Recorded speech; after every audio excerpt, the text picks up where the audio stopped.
Hello, everybody, and welcome back to another episode of From BA to Broadway, your premier showbiz education podcast. I am, of course, your host, Mr. Brennan Stefanik, and I'm bringing you those general programming reminders.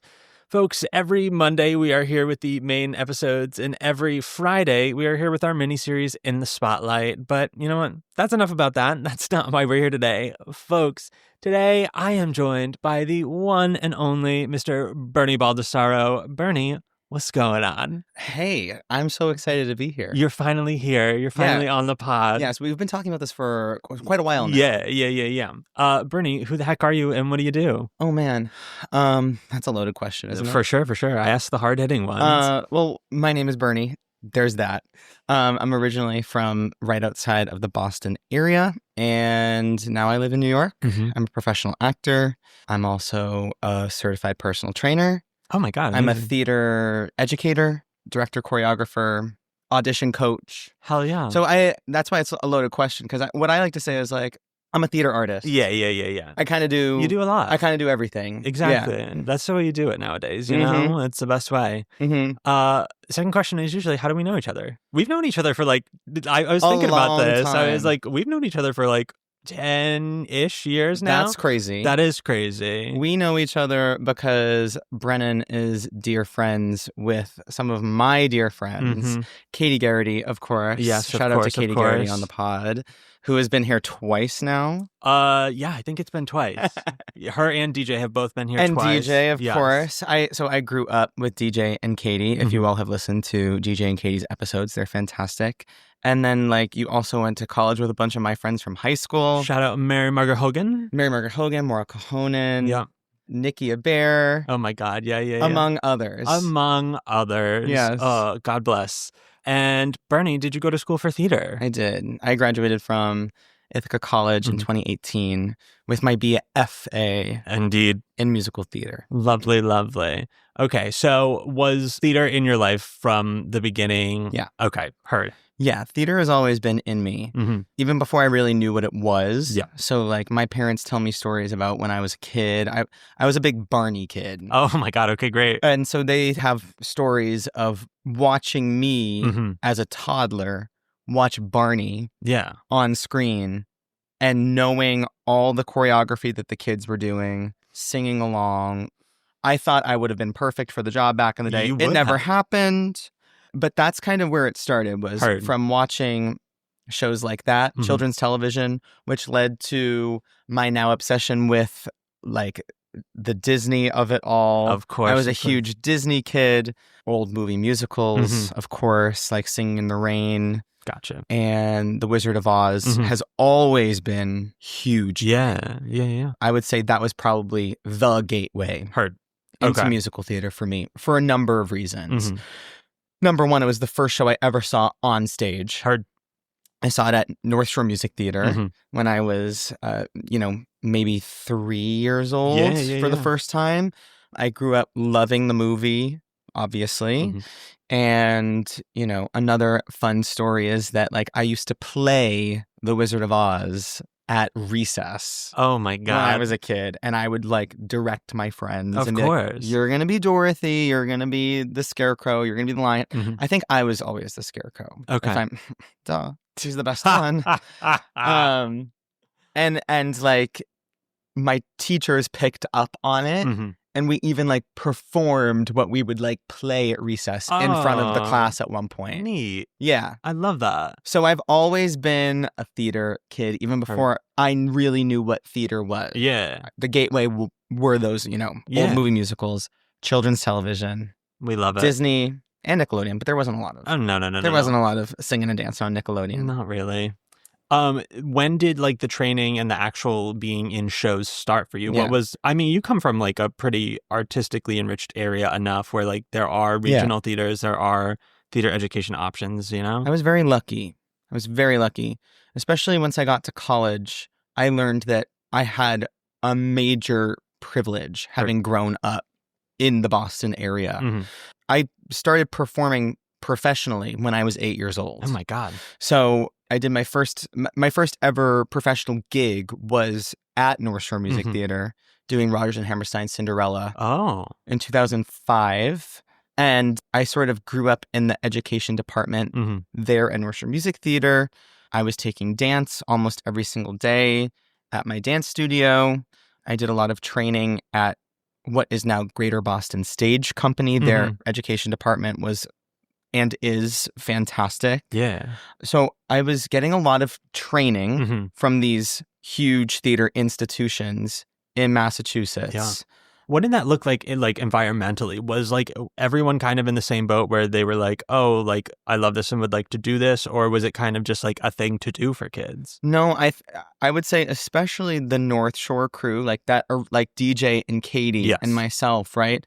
Somehow that program attracted kids who knew from a very young age that we wanted to do this. Gotcha. Okay. And I mean, I could list off a bunch of different names of kids who are now adults living in New York, working on Broadway, national tours, TV, film.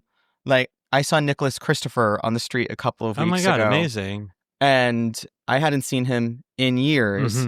He was just playing Sweeney Todd on Broadway and was playing Seymour and Little Shop. Yeah.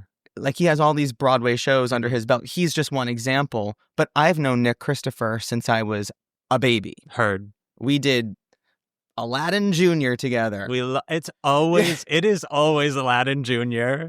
for everyone. I don't know what it is about it, but like that was how special that program was for our community.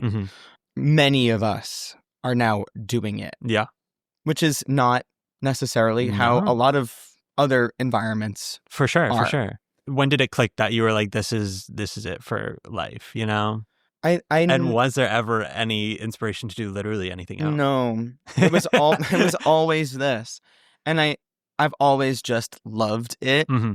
And it was the thing that got me through everything. Gotcha. You know, like, maybe this is a little problematic now reflecting as an adult, but like, I would block out school. Heard. Because I was disinterested. Yeah. I didn't connect with my peers. People didn't understand me. People made fun of me. And it was always about getting through the school day. Heard. So I could get to either dance class, my voice lesson, whatever workshop I was doing, rehearsal. It was always about getting to that part of the day. Gotcha.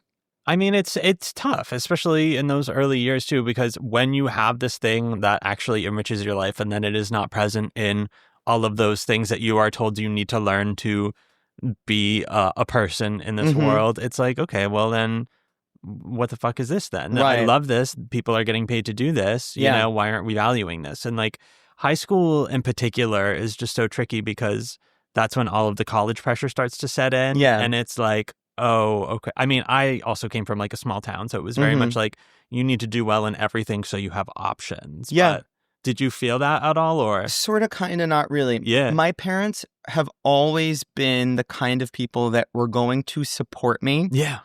Because they knew how important it was to me. Gotcha. But they were also very adamant about me taking school seriously. Okay. So I was the kid who had straight A's. Yeah. Even though I couldn't tell you anything about anything that I learned. Yeah. I graduated in the top 5% of my class. Oh my God. But I often say, not because I think I was the smartest kid in school, but because I had a work ethic. Gotcha. I was told, if you aren't doing well at school, then you can't have what you do after school. Gotcha. You have to prove that you are able to balance both things. And if one of them is out of whack, then that's where your energy needs to go. Yeah. And I guess that is kind of like retroactively looking at it, like it is kind of a good lesson to then have like work-life balance later on in life. But like in those moments, like it's everything, you know? Yeah, absolutely. And I think because I had to work so hard, that's why I have the drive that I have now as an adult to push myself, to audition every single day, to work my ass off, to get into class, to, hustle and make money when I'm in between gigs. Like, I learned a lot from my high school, middle school experience, even though parts of it were traumatic. Yes, of course. But they are for everybody. For sure, especially the theater kids. Yeah. Yeah. Are you someone that can sit still at all? No. Heard. It's actually something that I'm getting better at. Okay. I used to be really bad at it. Yeah. I used to be really, really bad at it. I'm learning a lot this year. Gotcha. So I graduated college in 2018, and I've more or less been on and off the road since then. Gotcha.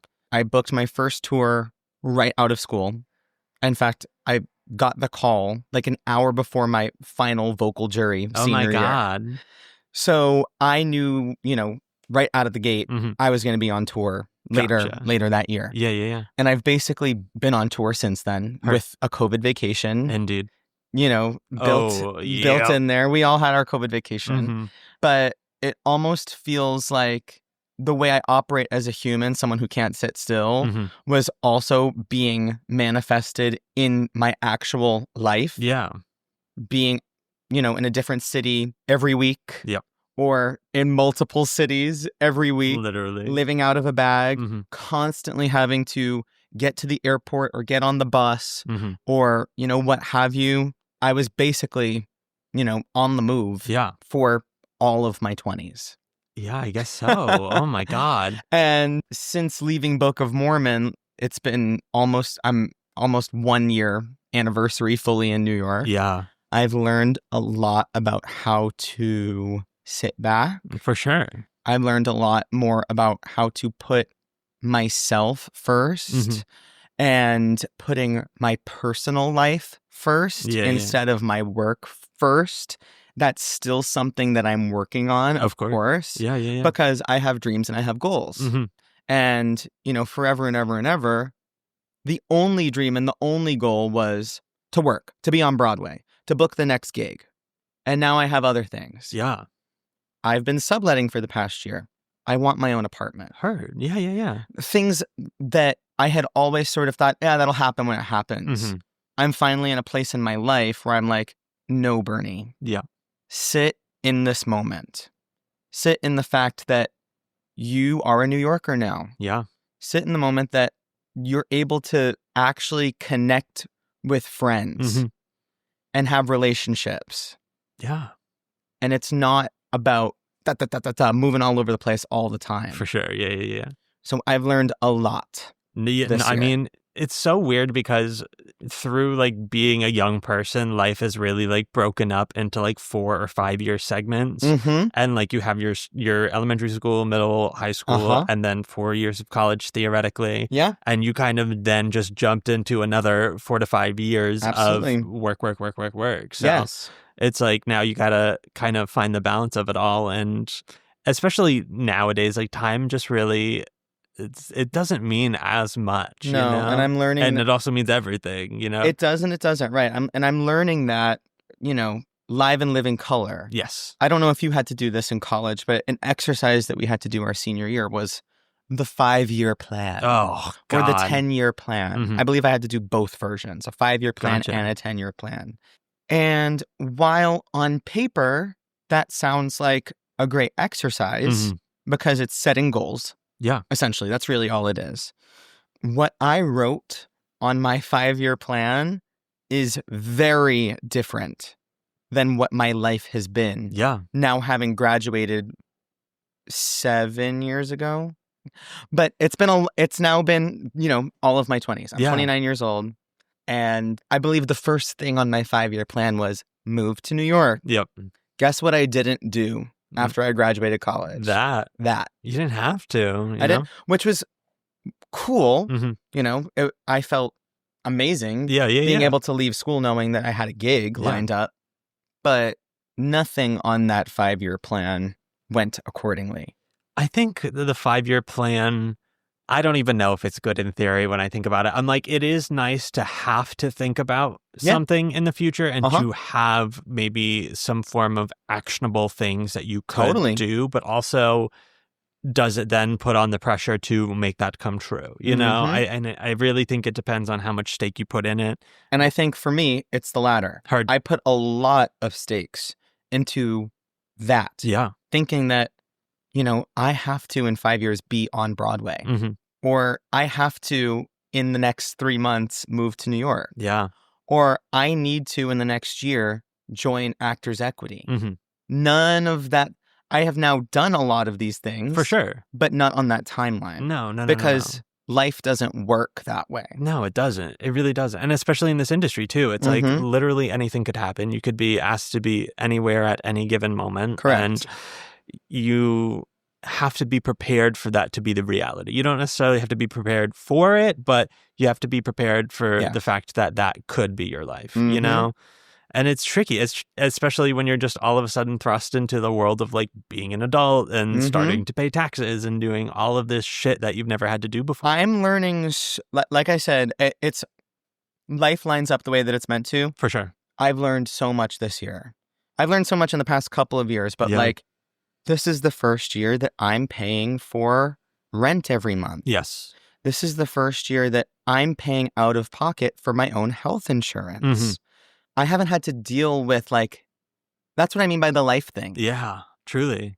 And even though those aren't fun life things, they're things that I was sort of avoiding by, you know, signing on to do tour after tour for the past, you know, several years now. For sure. Yeah, that's wild. And right out of college. Truly. There was no moment for me to be here, do the thing, hustle it out, and then my dreams came true. Yeah. I was thrust right into it, and now I feel like I'm sort of hustling. Yeah, it must have also been tough to like not feel like you necessarily have a home base, you know? Yeah, my home base was just where my parents live in Massachusetts. Yeah. Whenever, you know, for the holidays or if we had a layoff on tour or whatever, my company would send me to Massachusetts when all the rest of my castmates and colleagues were flying to New York. Yeah. I would be on a plane by myself to Boston, Logan, which was great because I have a great relationship with my family. Yeah. And, you know, I got to connect a lot with my family in my 20s after being away at college for 4 years in upstate New York and high school being high school. Like that's a whole different of course it is thing. So I'm very grateful that home base has been with my family because my family is very important to me, and anyone who knows me knows my family. Totally. Like, totally. That's just, you know, who we are. Yeah. But now their home doesn't necessarily feel like my home anymore. Yeah. That's also another tricky reality too, especially when you do enjoy being home and enjoy being with your family, is the then coming back and being like, oh, well, is your bedroom still your bedroom? Yeah. Okay. Yeah. My bedroom is still my bedroom, but every time I go back, it feels less and less like my bedroom. Mine was made into a guest room. Like a lot of my stuff is still in there, but like they changed all the furniture. And the day they painted the walls and sent me a picture, I was like, that was devastating. Yeah, I understand. It was terrible. We did do a little bit of that. When I was in college, my mom did a little bit of shifting, but like I still got Judy Garland up on the wall. Great. There's still a lot of me in that space. Yeah.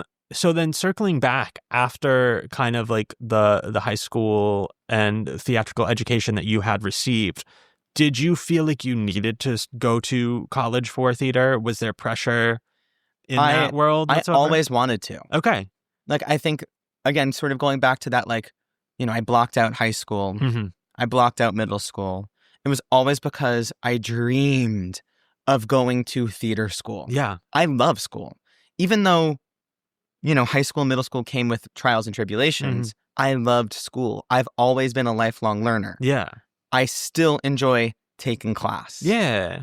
I enjoy teaching. Like, school is important to me. Like, someday, I say this to everyone that I know, I'm like, I need to be on Broadway and do the thing. And when I become exhausted, I want to be a professor at a university. Amazing. And I want to teach theater. Yeah. Because I love school. So school was always important to me. I would dream about, you know, Carnegie Mellon and the University of Michigan. And so I went to Ithaca, which was like, that was one of my dream schools. Amazing. Especially when we were growing up, Ithaca was huge because we grew up in the Newsies frenzy. But of course. So, I'm in high school and obsessed with Jeremy Jordan and Ben Fankhauser and Aaron Tveit. And I'm like, I want my life to be like that. Yeah. So when I got accepted to Ithaca, I was over the moon. And I had the best education there. What was applying for colleges like? Did you feel like you had like more like resources in terms of like, what should I be applying to? Like, what are the procedures and what do I need to prepare and all that? I have always been the kind of person who needs to know everything. Heard. That's just, like, I'm a research king. Like, I was the kid who, when I got home from school every day, the first thing I would do was go to Broadway.com to read what the new articles were that day. Wild. I love that. Or watching the vlogs on YouTube. Like, I knew everything about theater. Yeah. And thusly, I knew everything about the BFA college. Gotcha.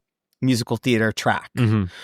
So I was very lucky. Like you said, I had great coaches, all Boston-based. My voice teacher, who I studied with in high school, is the voice teacher that I still work with today. Amazing. She's fantastic, and she works with a lot of phenomenal high school students.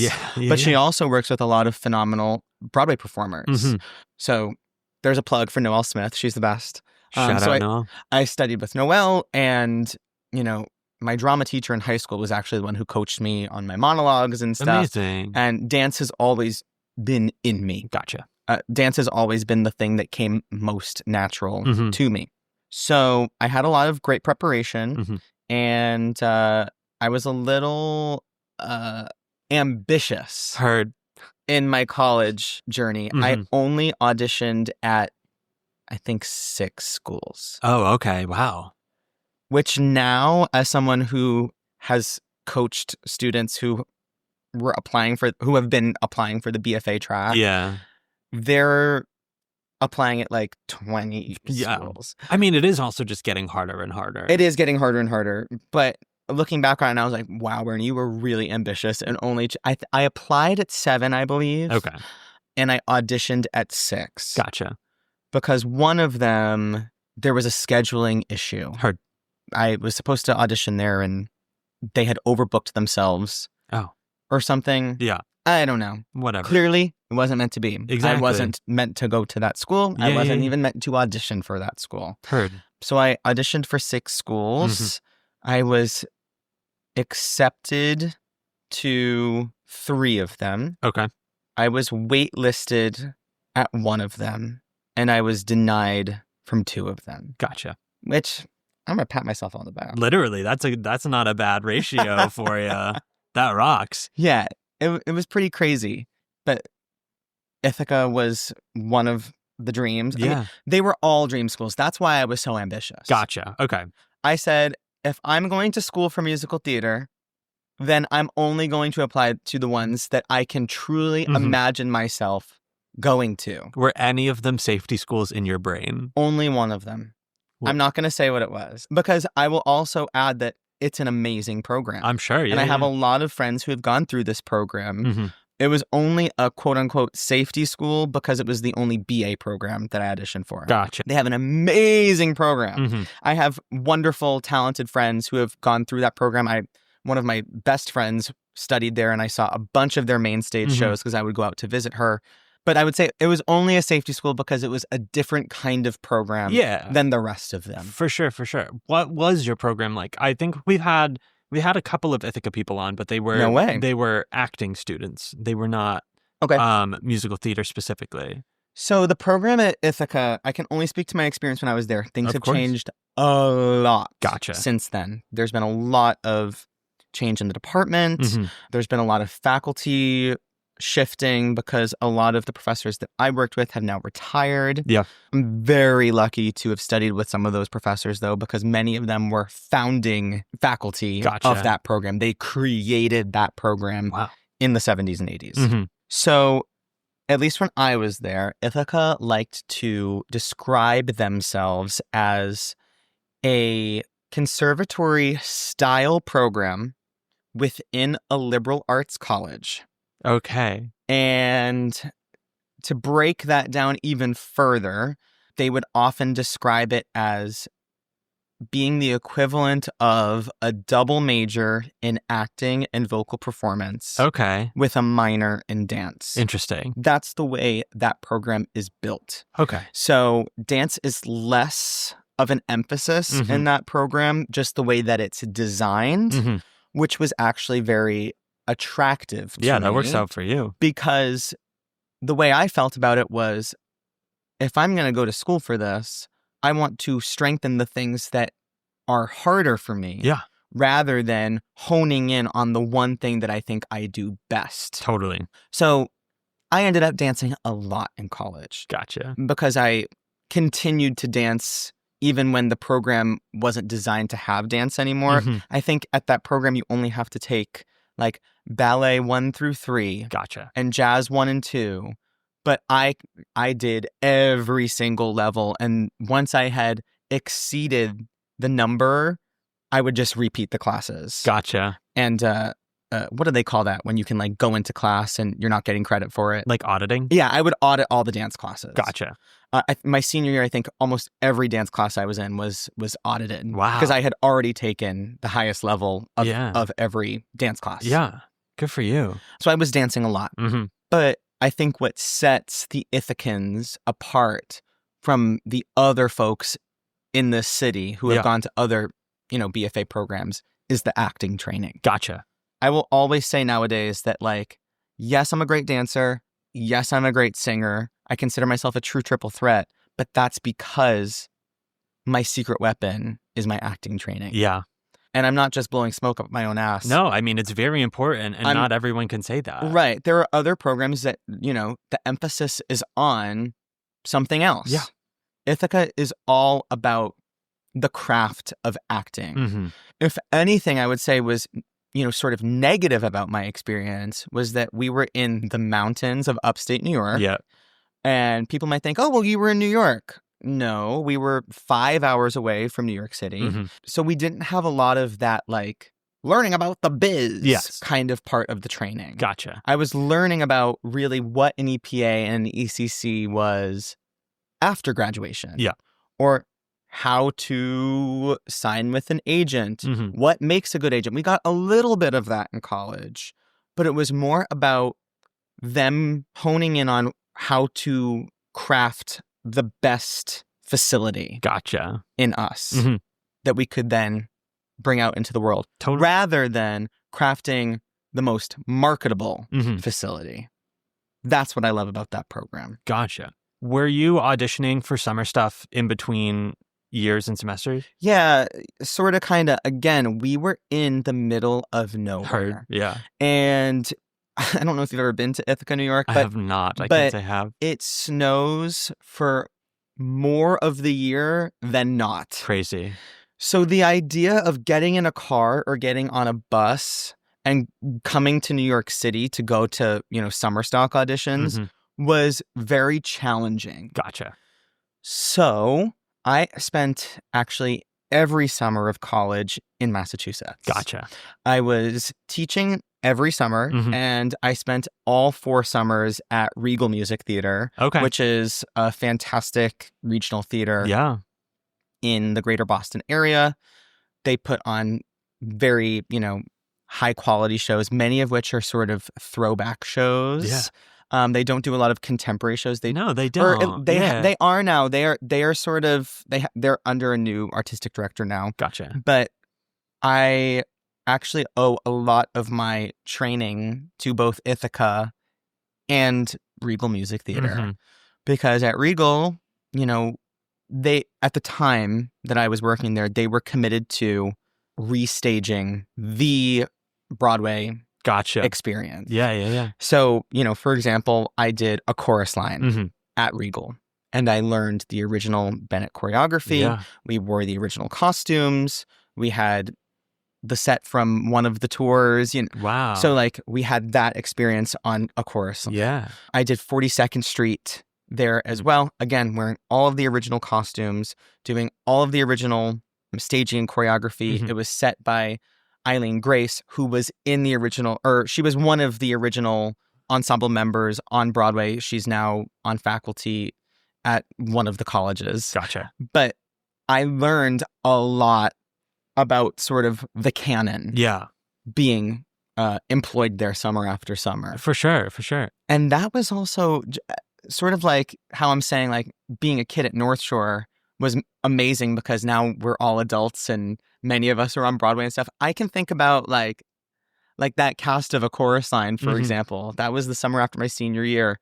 And I just saw one of my castmates that I did that with in Betty Boop the Musical last night. And one of my best friends, Sydney Para, who I also went to college with, who played Diana Morales, is in Hadestown now. Amazing. And many of us who were college kids doing summer stock at this, regional theater in Boston are now out here doing the thing on Broadway, on tour, at the major regional houses, for sure. Et cetera. So that was really how I spent my summer. Yeah.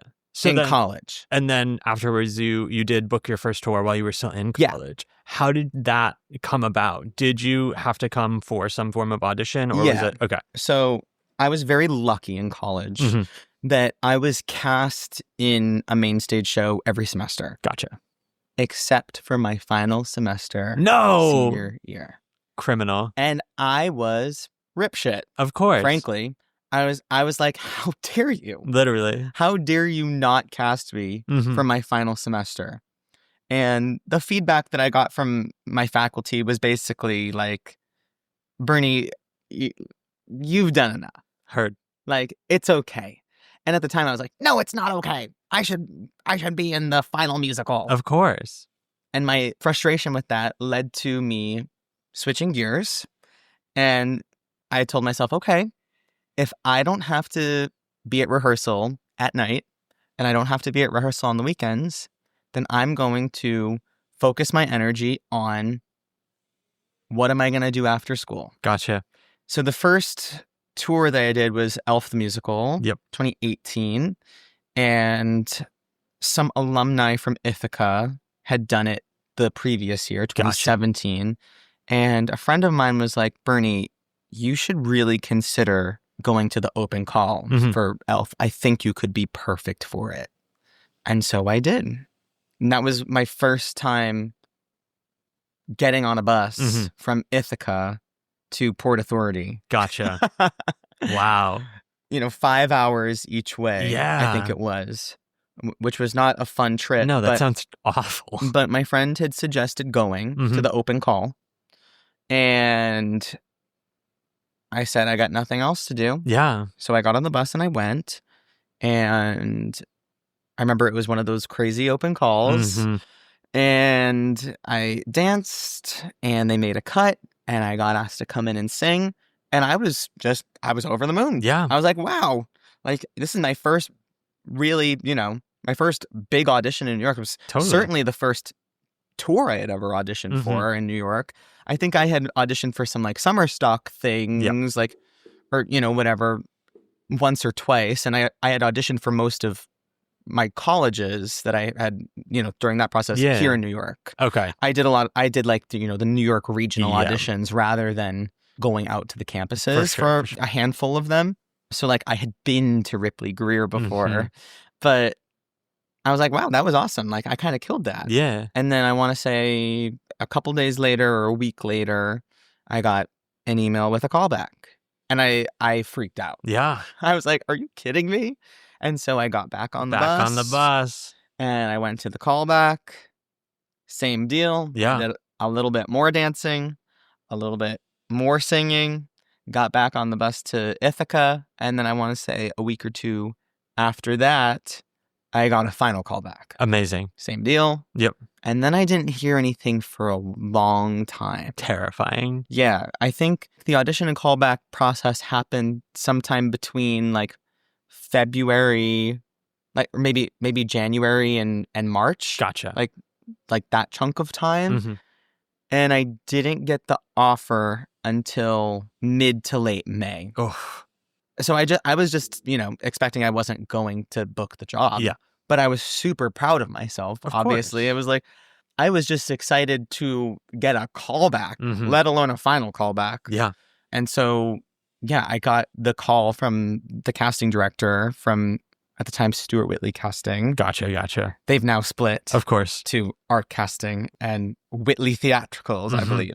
But I got the call from one of the casting directors at Stuart Whitley, quite literally minutes, or it might have been an hour. It all kind of blends together in my brain. Yeah. Right before like my last vocal jury of college ever. And I got the call and I was like, yes. Yeah. I accept. And I walked into my jury and I went, I'm going to be on a national tour. And at that point, like the faculty, they were like, sing one song. All right, you're good. Amazing. Congratulations, Bernie. They didn't even really make me do the whole thing. Yeah. Because they knew that I was, For sure. They just were excited for me. And they wanted me to go enjoy the rest of my day. Good. So then you start bopping from tour to tour to tour to tour. Yeah, and that just kind of happened by circumstance, honestly. Because I was auditioning for other things, of course. I did the ELF tour 2018, 2019.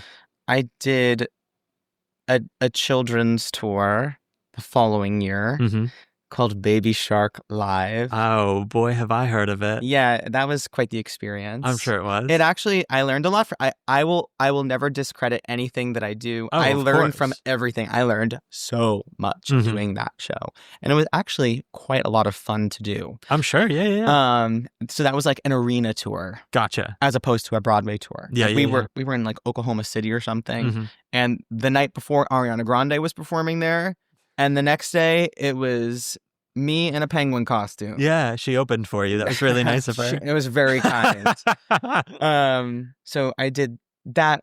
I was in the original company of that tour. So that was, sort of exciting to help them create this piece. I was dance captain, and I did that for a very short period of time. They only put that tour out for, I think it was 2 or 3 months as a trial. And we sold very well, and it continued to have a life for several more years. But I only did that first hunk. Then the Pandemi Lovato happened. Sure did. And I was actually in consideration for a handful of things when everything got destroyed. Damn. Yeah, I was in auditions for a handful of really exciting things at that time. So that was disappointing. For sure. But it also gave me something to look forward to. Yeah. When things, quote unquote, came back to normal. Because how was that kind of pause for you? It was actually quite nice. Okay. I focused a lot on teaching during that time and coaching. I did a lot of audition coaching for seniors who were doing the audition circuit during that 1.5 year time. But a handful of those things that I was in consideration for right before the pandemic happened, they then opened that back up as things were going to become available and safe.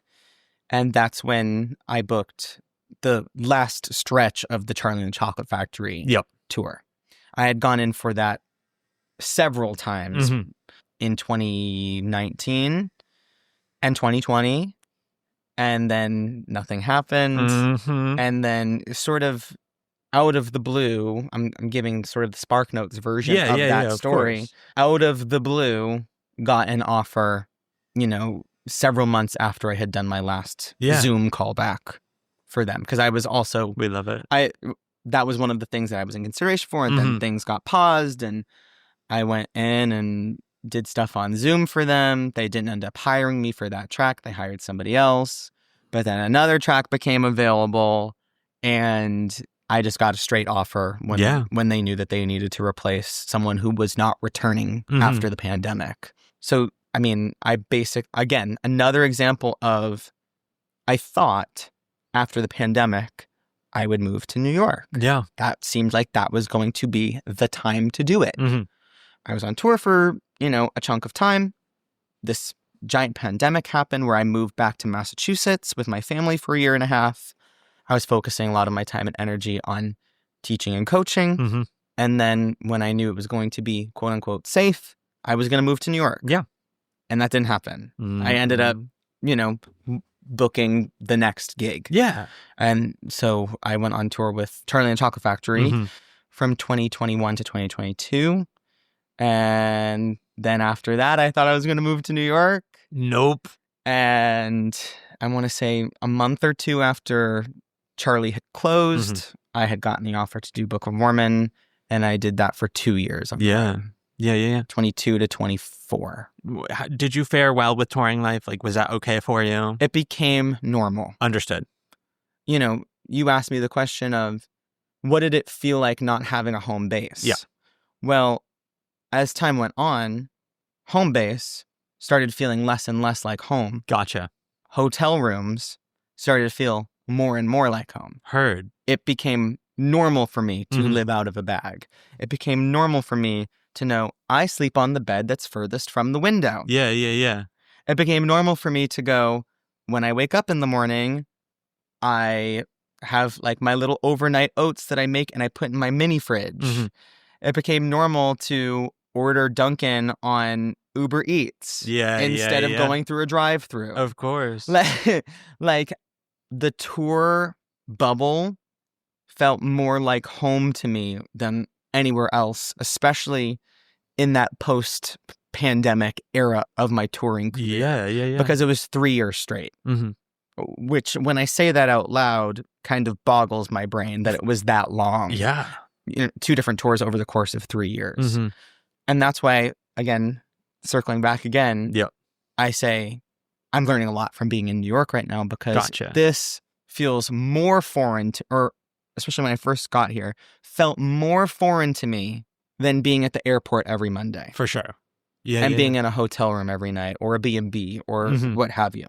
Did you know that New York was going to be next at the end of Mormon? Did you? Yes. Okay. Heard.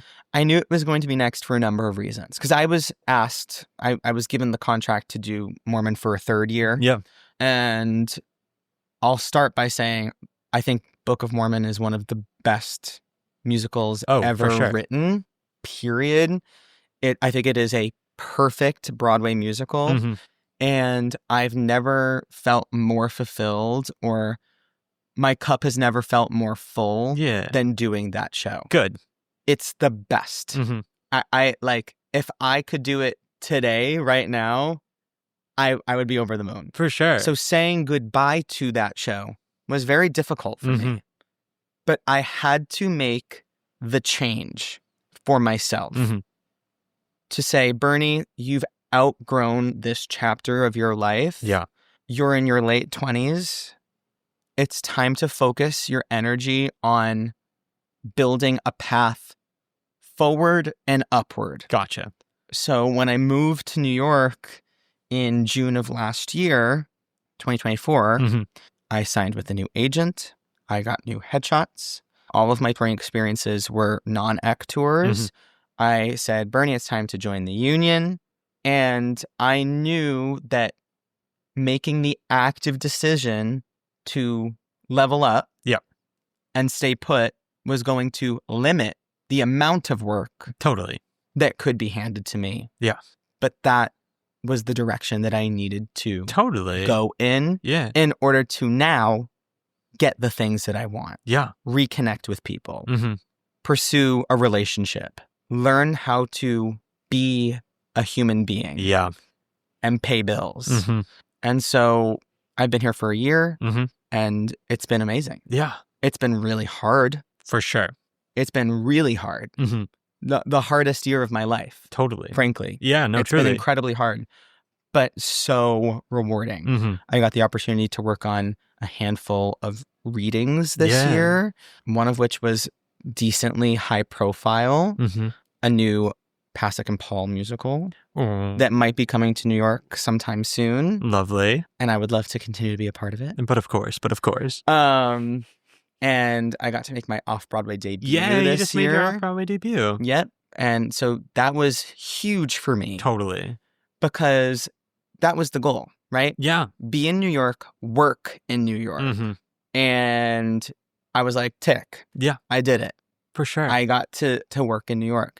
I want to keep doing it. 100%. Yeah. Like, that was a great little taste. It was a limited engagement. I think it was 5 weeks at the AMT Theater. With on good old 45th, Tavon. With Tavon Gamble, who I also did a chorus line with at Regal Music Theater. Again, another example of how that theater, that show even, has filtered into all these different things for me here in New York. Totally. But it's been really exciting. Yeah, I would imagine so. What was that shift when the daily life started to be rehearsals again, you know?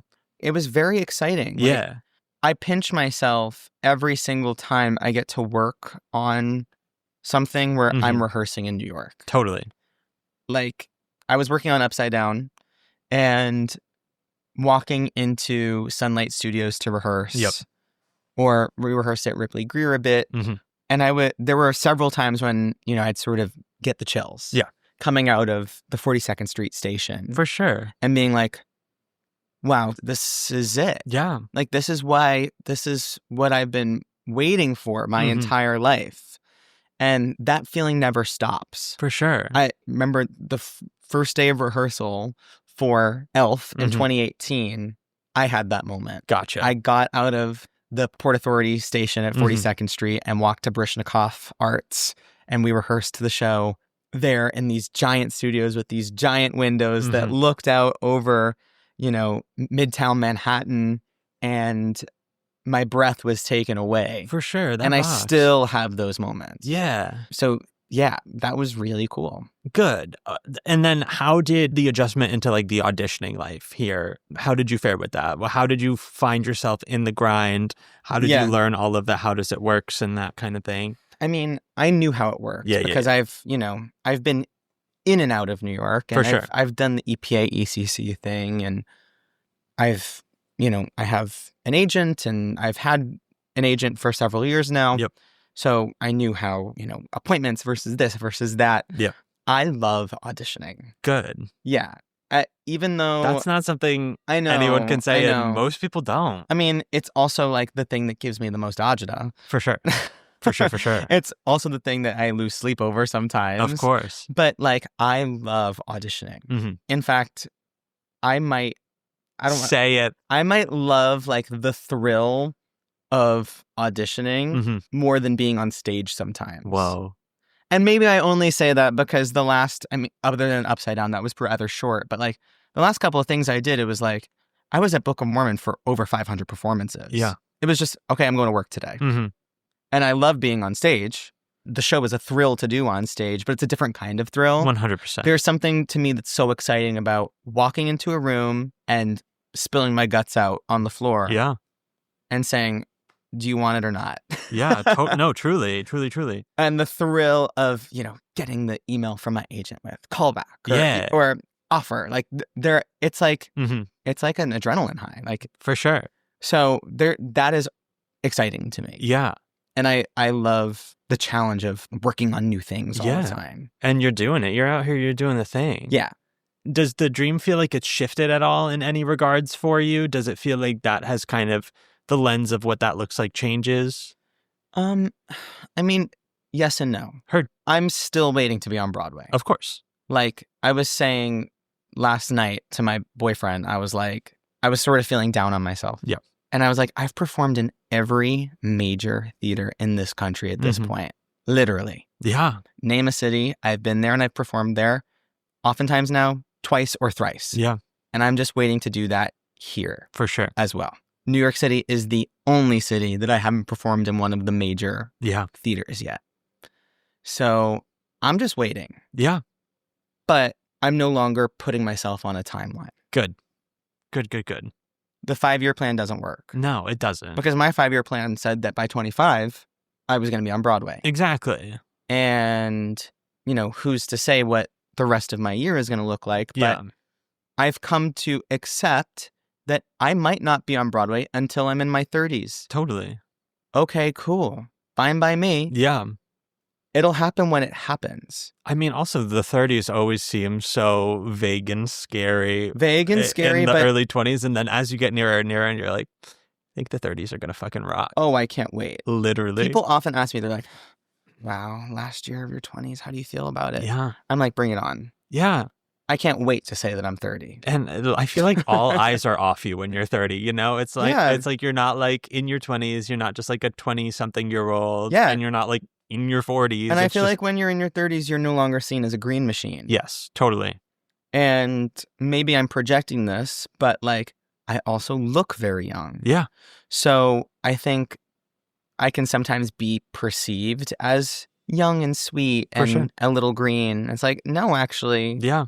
I'm going to be 30 next year. Yeah. And I've done a lot with my life thus far. Yeah. I'm ready to my mantra of this year has been level up. For sure. And I have. I continue to level up. Yeah, yeah, yeah. And that is like the biggest piece of the puzzle for me. Totally. I think that's really important to like kind of throw the timeline of like a 5-year plan away and just make it the leveling up, make it actionable steps that you can take and not put yourself in any time restriction, because that is going to be how you also just grow as a person. Exactly. You know, because you never actually know how long those things are going to take.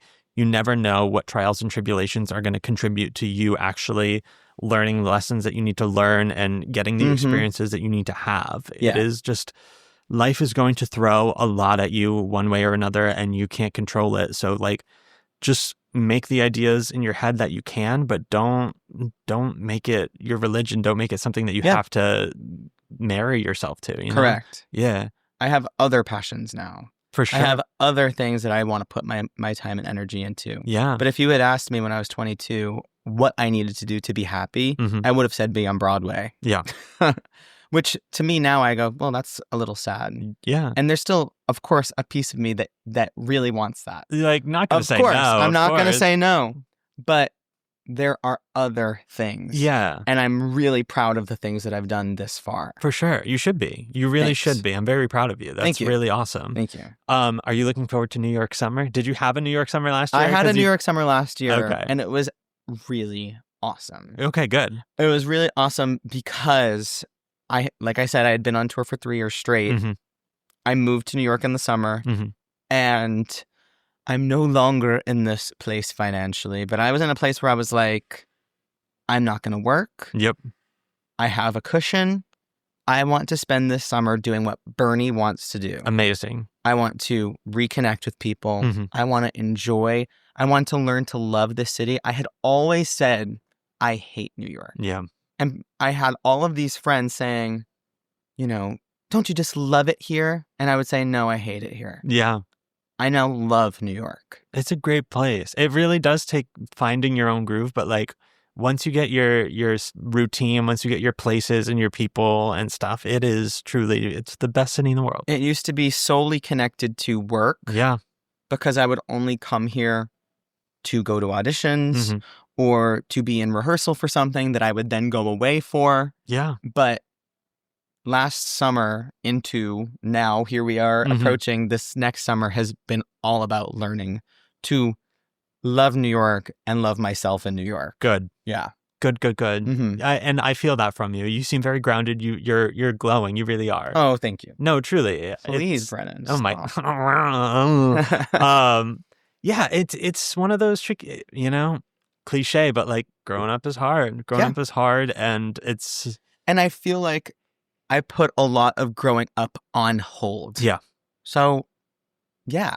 Heard. It's been a hard year, but it's also been an amazing year. Yeah. And you're only setting yourself up for more success after this, you know? I hope so. Yeah. I feel like, like I said, I'm planting the seeds. Truly. This year was all about planting the seeds. Yeah. I mean, you're out and about. I've seen you at plenty of auditions now where you're clearly doing the thing and doing what you need to be doing. Well, thank you. Yeah. It's really nice to hear this kind of story as well, like from such an early age to like this kind of success throughout without kind of losing the passion and stuff, Yeah, I don't know if I ever will. Heard. And I think that's the way to do it. It's always been in me. Yeah. It's also nice when like art and theater kind of broadens in your horizon and you get into the teaching and you get into just it being more than just specifically theater, specifically Broadway. And it's more of this can just be a lifestyle, you know? Mm-hmm. It is really nice when you kind of unlock that door and it's like, oh, okay, great. No, I can still be successful and fulfilled in all of these different ways. And this is something I can kind of see expanding throughout the course of whatever life could possibly be. Absolutely. Yeah. Totally. Wow. Getting really deep there. Yeah, man. Holy shit. Bernie, do you have any other things you'd like to touch on or any advice for the young Bernies out there? Oh, man. I guess advice to young Bernie, but also advice to Bernie right now is to just relax and succumb. Yeah. The more that you can just be authentic, be real, put yourself into your work, put yourself first in life. Yes. The more successful you're going to be and the happier you're going to be. Totally. I've always felt like I had to prove myself since I was very young. Yeah. I've always felt like the underdog, someone who's constantly having to show people, no, I can do this too. Yeah. And I'm learning now that I don't need to show anybody shit. Yeah. No, you don't. I don't need to be anything for anyone. I am my own flavor. There you are. Yep. So if you don't like this flavor of ice cream, then that's fine. Totally fine, yeah. Fine by me. Not for everybody. Not everybody loves, mint chocolate chip or whatever. And they're wrong. Yeah. But that's neither here nor there. But I would say relax, succumb, and be proud of who you are. Absolutely. Authentically. Yeah. Truly. Put yourself first and love yourself. Yeah. Because if you can't love yourself, anybody else? Oh my God. Okay, folks, get out there, start doing the thing. We're rooting for you. Yeah. We're your biggest supporters, and you can be our biggest supporters by finding us on Patreon. That is patreon.com/BA to Broadway. Just your general disclaimer, we are not gatekeeping any vital information on there. That is just for fun, silly bonus content, silly stories, things like cut out of the episodes for various reasons. So come hop on over there, check us out. We just lowered the price to make it more accessible because these are expensive times that we are living in. And you know what? I would love to contribute to an environment and community where it is not so much like that. So get on over there. We'd love to hear from you. As always, you can find us on most social media platforms at BA2Broadway. Bernie, where can folks find you if you want to be found? You can find me on Instagram at @BurnBabyBurn. Hell yeah. Bernie, thank you so much for being here. Of course. This is delightful. You are welcome back literally anytime. Awesome. I'm here. Rock and roll. I'm not going anywhere, baby, so. Well, I have an appointment that I have to get to after, so you're going to have to leave. But actually, you know what? You can stay. Yeah, it's just clean up around here. Appreciate it. Thank you. Your apartment is gorgeous. Thank you. Thank you. Oh, and until that next time, folks, bye. Bye. From BA to Broadway is created, produced, and edited by Brennan Stefanik, music by Dylan Kaufman, and cover art by Jordan Vongsithi.